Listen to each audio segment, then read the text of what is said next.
Let it guide you, and you will see." Cerise nodded, as if processing the words, but she had heard them 1,000 times before.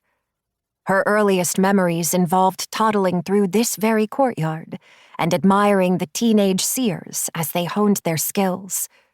They had made it look so easy.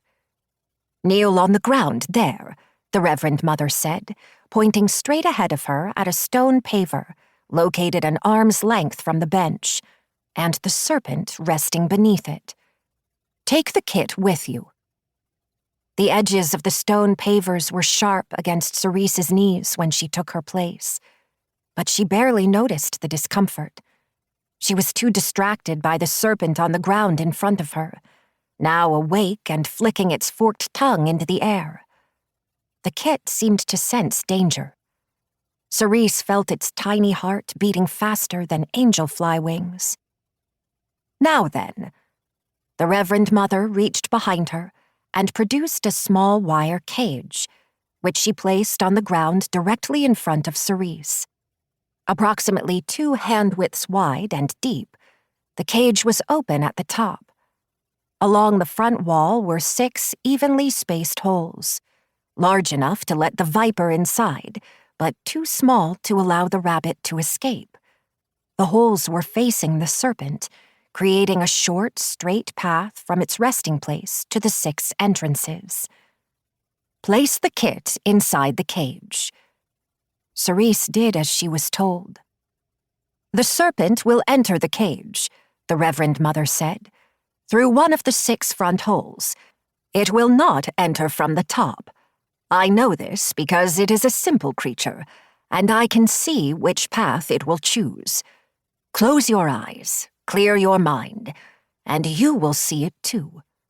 Once you know the correct entrance, point to it, and I will spare your kit."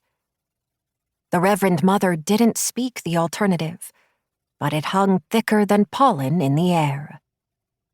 Before Cerise could prepare herself, the snake uncoiled into a slow, predatory crawl that revealed the pattern of red, interlocking circles on its back. A lowland flamewinder. If there was a more excruciating way to die, she couldn't think of one. She clenched her eyes shut and focused on the warmth within her chest, holding tightly to the glow before it gave way to prickles of anxiety. Which path will the serpent choose? She asked herself. There was only darkness behind her eyelids. She tried again to coax the answer from her mind's eye. Which path? Nothing.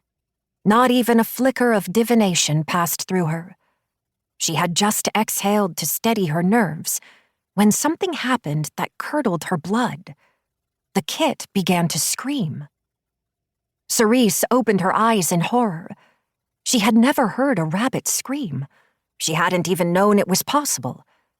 It was an eerie sound, so charged with human emotion that she could easily mistake it for the cry of a child. The kit shrieked louder as it watched the snake approach. Then, in hysterical panic, it hopped repeatedly against the wire walls, hurtling its tiny body into the barriers with an audible thud, thud, thud.